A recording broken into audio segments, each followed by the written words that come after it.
Corrupção. Será que esse mal tem cura? Esse é o segundo vídeo dessa série sobre as bases psicopatológicas e neurobiológicas do comportamento corrupto. No primeiro vídeo, nós vimos que existem diferentes definições para a palavra corrupção e que a mais ampla e profunda se relaciona com a origem da palavra. Cor, ruptus, ruptura do coração.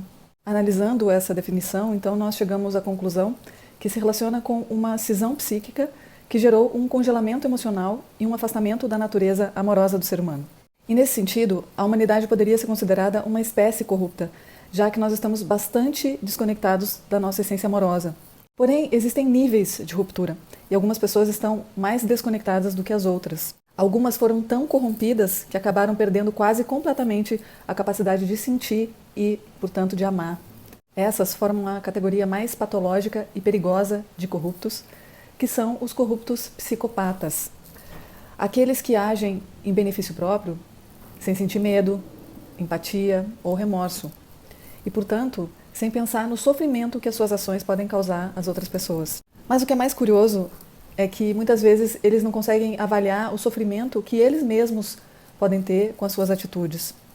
Isso se relaciona com uma falha no sistema de marcadores somáticos, conforme nós vamos ver no próximo vídeo dessa série. Antes de entrar na esfera da neurociência, por causa da relação que existe entre o comportamento corrupto e a psicopatia, eu acho importante a gente falar um pouco mais sobre esse transtorno mental. Todos nós temos uma ideia de como são os psicopatas, mas normalmente nós imaginamos grandes assassinos, abusadores, super cruéis, insensíveis, e isso realmente existe. Mas esses são casos mais raros. E a verdade é que a psicopatia é um transtorno muito mais comum do que a gente pode imaginar. E volta e meia, sem perceber, a gente acaba se relacionando com um psicopata ou até mesmo elegendo um deles para exercer cargos públicos. Os psicopatas estão divididos em dois tipos: os secundários, ou sociopatas, e os primários. Ambos são muito mentirosos, manipuladores, egocêntricos e amorais. Mas eles se diferenciam em alguns pontos. Os secundários são considerados menos perigosos porque, eventualmente, eles sentem empatia e remorso. Eles desprezam regras e têm altos níveis de impulsividade, podendo então ser bastante agressivos. Além disso, eles têm uma forte tendência ao tédio e ao comportamento parasita. Já os primários são altamente insensíveis e incapazes de sentir empatia ou qualquer tipo de emoção complexa. Por isso, eles podem ser extremamente frios e cruéis, e além disso, eles não são capazes de assumir responsabilidade pelos seus erros e têm uma forte tendência à megalomania. Esses são os psicopatas clássicos, os famosos serial killers, os assassinos em série que nós tanto vemos nos filmes americanos. Eles representam a imagem que coletivamente nós temos da psicopatia.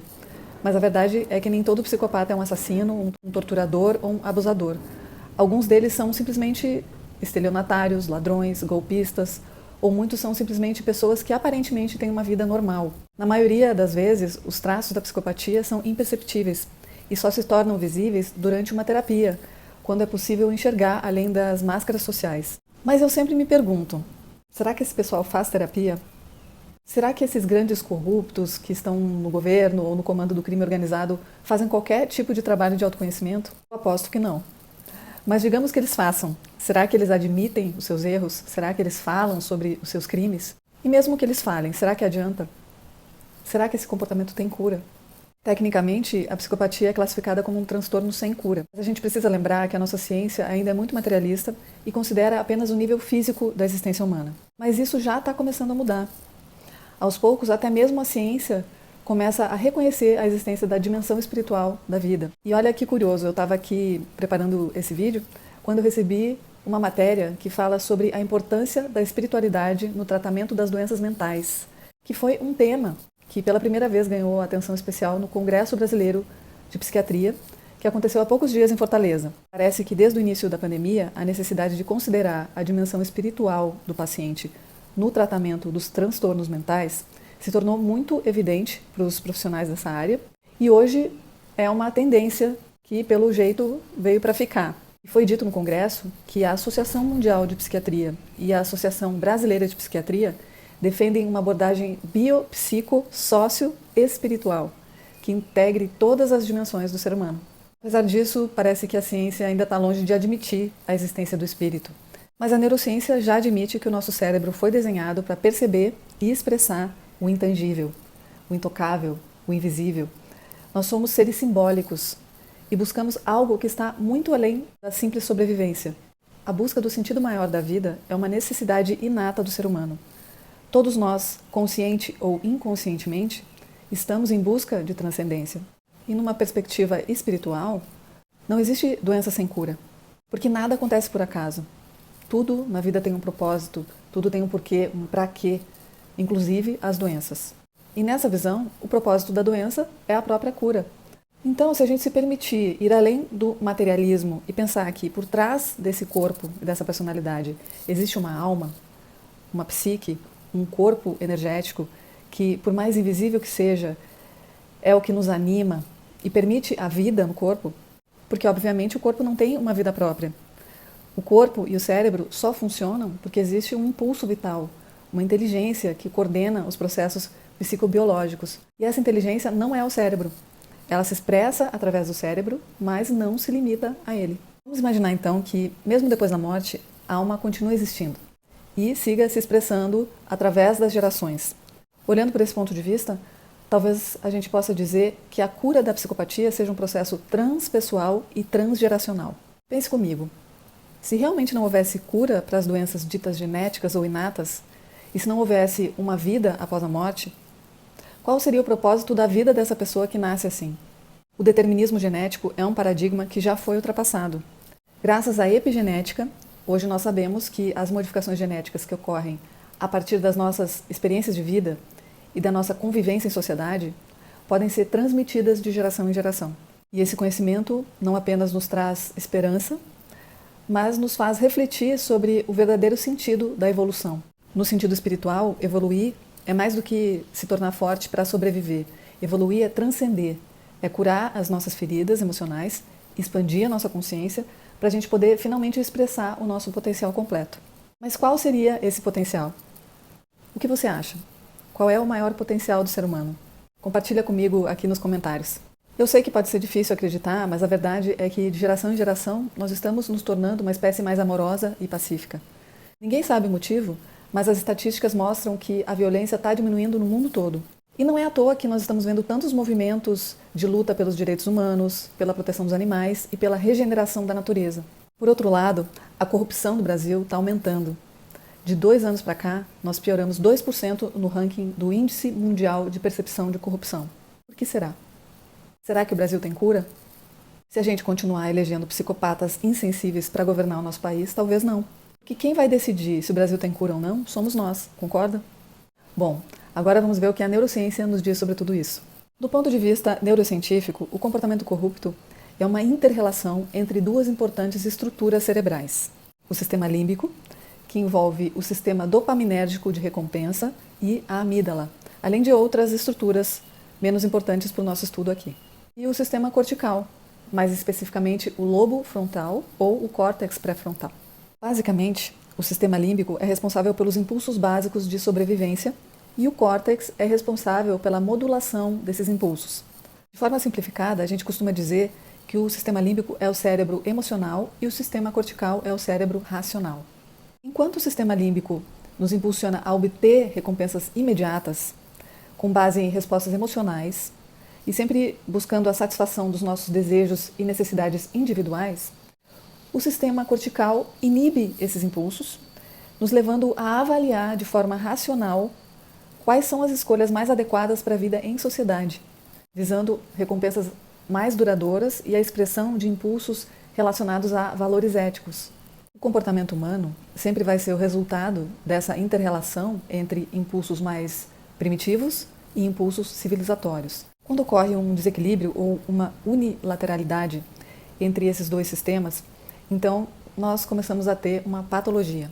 Do ponto de vista neurocientífico, o comportamento corrupto crônico se relaciona com uma disfunção na forma como a pessoa lida com as recompensas. Por isso, uma forma de analisar esse comportamento é justamente a partir do funcionamento do sistema dopaminérgico de recompensa.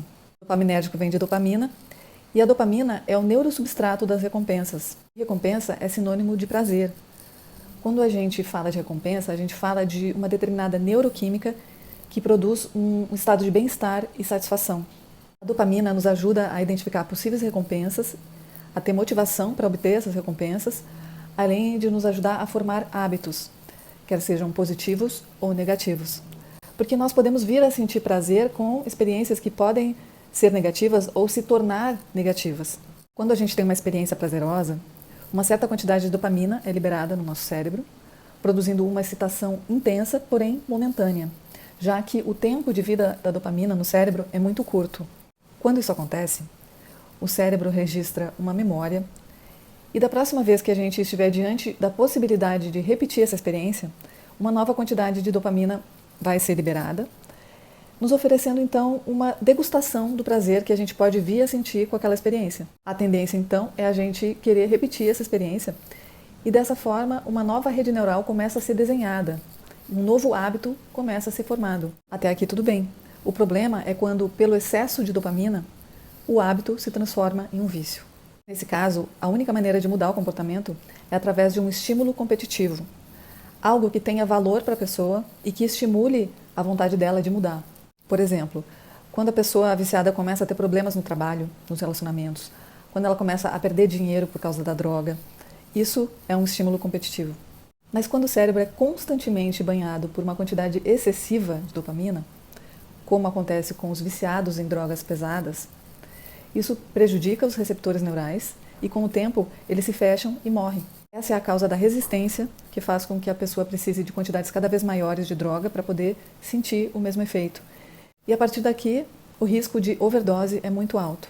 Bom, mas o que isso tem a ver com a corrupção?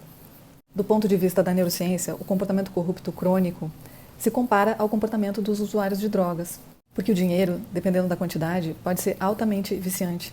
É claro que o dinheiro em si não faz liberar dopamina no cérebro, mas a ideia que nós temos do que nós podemos fazer com esse dinheiro, sim. A gente não sente aquela satisfação, aquele alívio quando entra um dinheiro na nossa conta. Isso acontece porque quando a gente tem essa notícia, uma quantidade de dopamina é liberada no nosso cérebro. Agora imagina se uma quantidade enorme de dinheiro começasse a entrar na sua conta, sem que você tivesse que fazer nenhum esforço para isso. Isso funcionaria como uma super recompensa e facilmente você ficaria viciado nessa química. Agora, qual seria o estímulo competitivo para a pessoa que está viciada na química da corrupção? Esse é o problema. Quando a pessoa ganha muito dinheiro sem ter que fazer esforço, normalmente a vida dela melhora muito e se torna muito difícil encontrar um estímulo competitivo. Além disso, esse tipo de vício não gera os mesmos efeitos colaterais do que as drogas químicas. Então, nesse caso, a única coisa capaz de modificar o comportamento é a punição penal.